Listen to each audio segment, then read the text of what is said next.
Assalamualaikum, selamat datang di Tri Sulasiana by Duri Channel. Kali ini saya membahas satu tema yang cukup unik nih. Apa itu? Yaitu gibah yang tidak haram. Emang ada ya? Nah, sebelum kita menyimak penjelasan tentang gibah yang tidak haram, like dulu ya, subscribe, share, dan jangan lupa untuk bunyikan loncengnya supaya kamu bisa mendapatkan notifikasi setiap kali ada yang baru dari Tri Sulasiana by Duri Channel. Terima kasih untuk like, subscribe, share, dan telah membunyikan loncengnya. Sekarang kita simak dulu gibah yang tidak haram. Assalamualaikum warahmatullahi wabarakatuh. Jumpa kembali di Lini Masa Radio. Lini Masa berkomitmen untuk mencerdaskan. Bersama saya Tri Sulasiana by Duri. Dalam podcast kali ini saya akan membahas tentang gibah. Apa sih itu gibah? Gibah atau menggunjing, atau kita kenal dengan gosip, yang katanya gosip itu makin digosok makin sip dibahasnya. Bukannya gibah atau gosip itu haram ya? Nah, ini penting untuk diketahui oleh sahabat Lini Masa nih, bahwa gibah atau menggunjing itu tidak selalu haram loh. Yuk kita bahas yuk. Jadi gibah atau menggunjing itu adalah membicarakan orang lain yang tidak disukai. Jadi membicarakan sesuatu tentang orang lain yang sesuatu itu gak disukai oleh orang lain itu ketika hal itu dibicarakan. Jadi pada waktu kita ngomongin tentang sesuatunya orang lain itu adalah orang lain itu gak ada. Jadi dia orang ketiga yang kita omongin. Nah, baik itu terkait kekurangan fisiknya, rumahnya, kendaraannya, atau hal-hal lainnya. Baik menggunjingnya itu langsung lewat ucapan, lewat lisan kita, maupun tidak langsung. Seperti misalkan nih, lewat grup WhatsApp, lewat Facebook, lewat Twitter, lewat Instagram, atau yang lain-lainnya. Baik menggunjingnya sembunyi-sembunyi, berdua, atau bertiga, ataupun menggunjingnya secara berjamaah dalam satu majelis. Nah, sahabat Lini Masa, Nabi SAW bersabda di dalam hadis riwayat Muslim. Bunyinya gini, tahukah kalian apa itu gibah atau menggunjing? Para sahabat menjawab, Allah dan Rasulnya yang lebih tahu.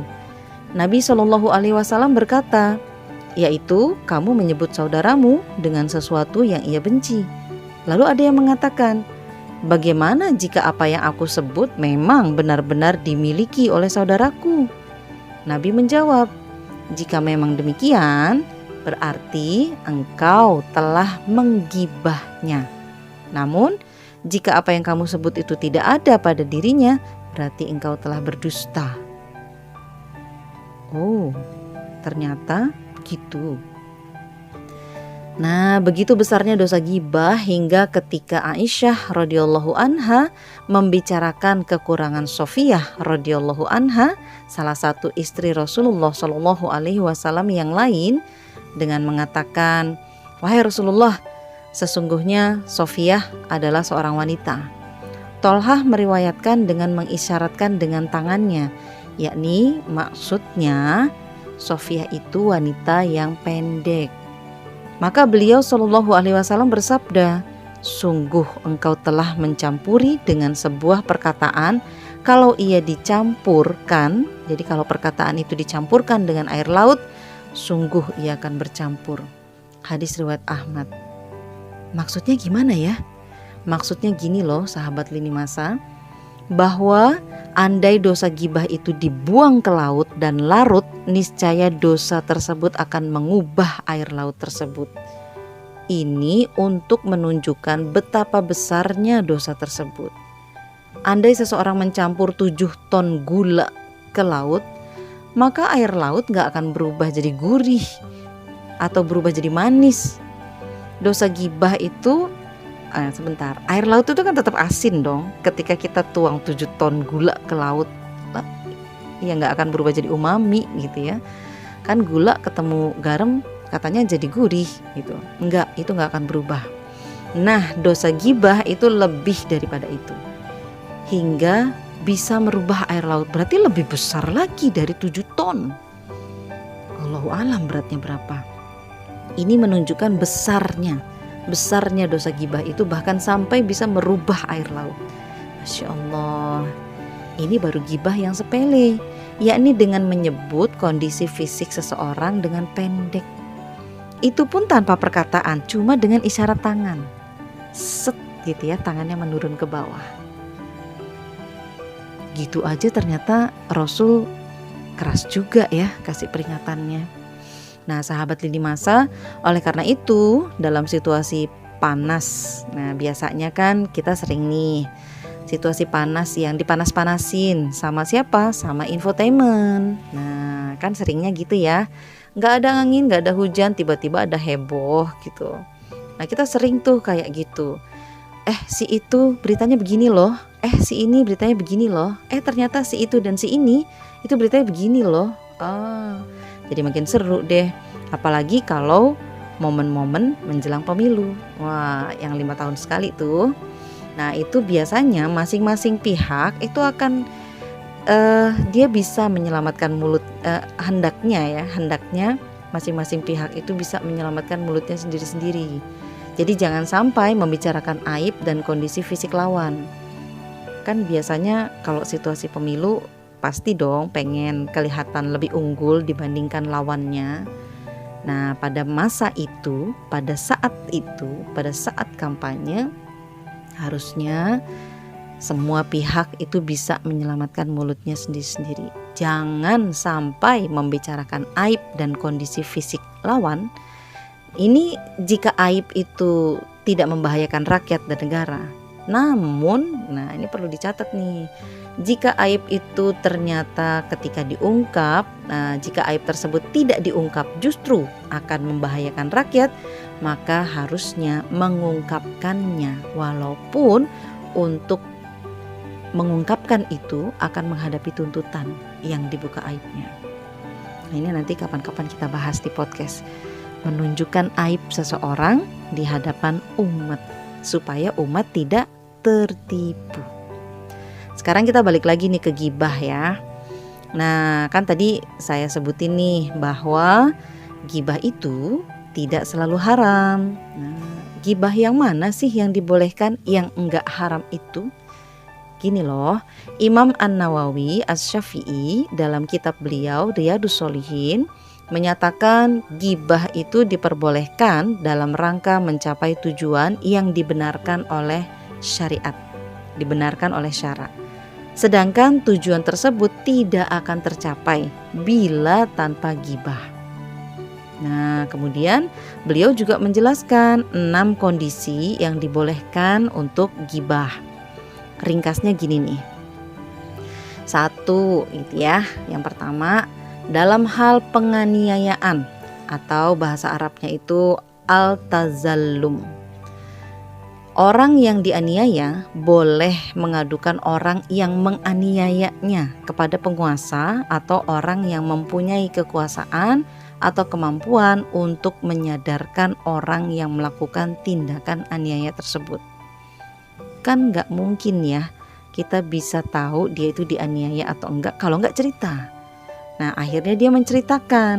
Nah, supaya apa tujuannya? Supaya orang lain yang diceritakan tentang penganiayaannya itu bisa menghentikan, menyadarkan dari tindakan aniaya tersebut. Yang kedua, dalam hal minta tolong untuk melenyapkan kemungkaran, al-istighosah ala taghir al-munkar, dan untuk mengembalikan orang yang berbuat kemaksiatan ke jalan yang benar. Misalnya, ada orang berkata kepada orang yang dianggap mampu melenyapkan kemungkaran si fulan yang berbuat begini dan begitu dan lain sebagainya. Misalkan gini, ada contoh nih, si fulan itu begini loh gitu, dan begitu loh gitu. Nah kemudian kita menceritakan ke orang ini dengan maksud agar orang itu bisa melenyapkan kemungkarannya. Jika tidak bermaksud untuk melenyapkan kemungkaran, maka hal itu diharamkan untuk diceritakan. Nah ada dua nih ya. Yang pertama tadi apa? Yang pertama itu dalam hal penganiayaan, untuk menyadarkan. Jadi untuk menyadarkan orang yang melakukan tindakan aniaya itu agar berhenti. Yang kedua, untuk melenyapkan kemungkaran dan untuk mengembalikan orang yang berbuat maksiat kembali ke jalan yang benar. Kemudian yang ketiga, dalam hal minta fatwa, al-istifta. Istifta. Misalnya, seseorang berkata kepada orang lain yang dianggap bisa memberi nasihat, saya dizolimi oleh ayah, saudara, suami saya, dan oleh seseorang. Lantas bagaimana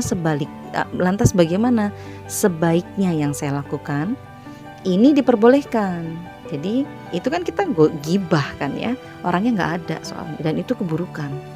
Ini diperbolehkan jika memang hal tersebut diperlukan untuk mengatasi masalah, bukan cuma sekedar cerita. Saya nggak perlu solusi, saya cuma pengen cerita. Nah itu nggak boleh gitu. Jadi yang boleh itu adalah dalam hal meminta fatwa, yaitu al-istifta. Makanya dia harus menceritakan untuk bertanya apa yang harus saya lakukan kalau kondisi saya begini.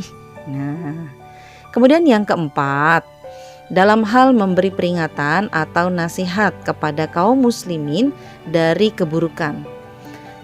Tahzir al-muslimin minal syar. Seperti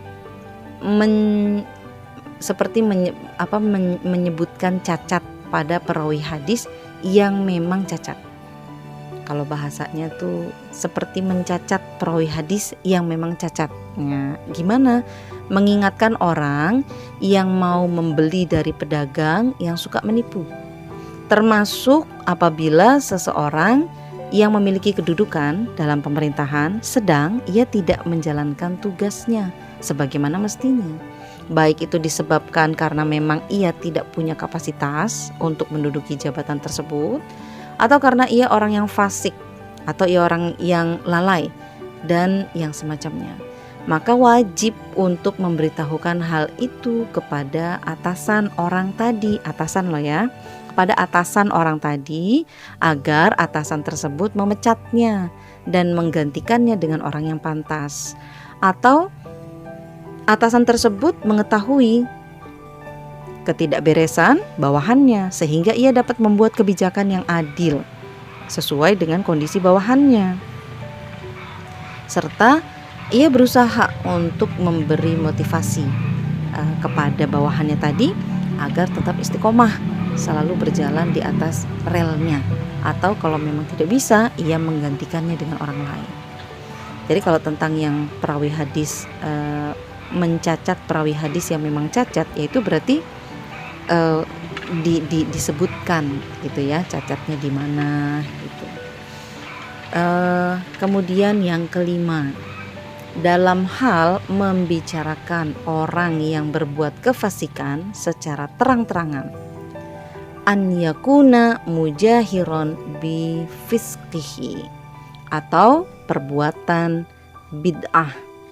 Perbuatan bid'ahnya misalnya teguran kepada peminum khamr yang merampas harta orang lain, orang yang menerapkan kebatilan dan lain sebagainya. Dalam hal ini diperbolehkan menyebut keburukan seseorang yang ditampakkannya secara terang-terangan, namun tidak diperbolehkan menyebutkan aib orang tersebut dan tidak ditampakkannya kecuali dengan sebab yang lain. Jadi membicarakan orang yang fasik secara terang-terangan atau perbuatan bid'ahnya, namun ini tidak ditampakkan kecuali dengan sebab yang lain. Sebab yang lainnya itu apa? Ya supaya dia berhenti, supaya dia nggak berbuat batil terus-terusan gitu. Yang keenam, ini yang terakhir, ghibah yang diperbolehkan, yaitu dalam hal mengenali seseorang, at-ta'rif, Misalnya ada seseorang yang terkenal dengan gelar si buta, si tuli, atau si bisu, dan lain sebagainya. Maka boleh untuk menyebut orang itu dengan gelar-gelar yang seperti itu untuk pengenalan, jadi untuk mengidentifikasi. Namun jika tujuannya untuk mengejek, untuk menghina, maka itu diharamkan. Nah, jadi nggak boleh ya untuk diejek-ejek. Kalau hanya untuk identifikasi, karena itu khas ada di dia, itu loh yang tahi lalatnya besar, ada di pipi. Nah, kalau zaman dulu tuh terkenal kalau udah kasih kode itu pasti kepikiran deh Dina Mariana ya. Saya lupa inget jadinya. Dan kalau bisa gelar-gelar buruk semacam itu sebaiknya dihindari. Jika membicarakan aib seorang muslim bukan pada 6 kondisi tersebut, jadi 6 kondisi yang tadi ya kita diskusikan, itu merupakan dosa besar. Padahal kenyataannya aib itu selalu ada. Aib itu memang ada, beneran ada di dia gitu ya. Lalu bagaimana membicarakan dan mencela hukum-hukum Allah Ta'ala, padahal hukum-hukumnya tiada celah.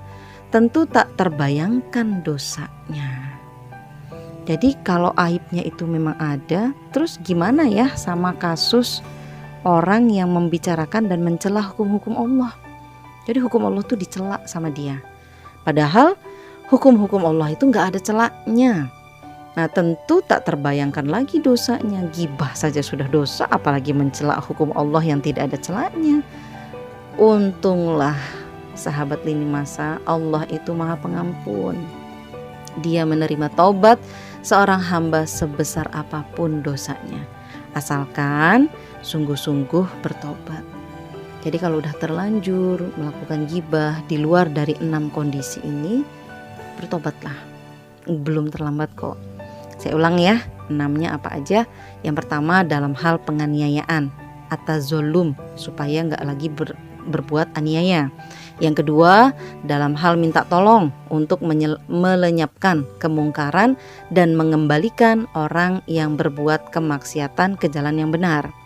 Yang ketiga minta fatwa dalam kondisi yang di situ ada aib yang harus diceritakan. Tapi untuk dalam rangka mencari solusinya, saya harus berbuat apa dengan aib itu.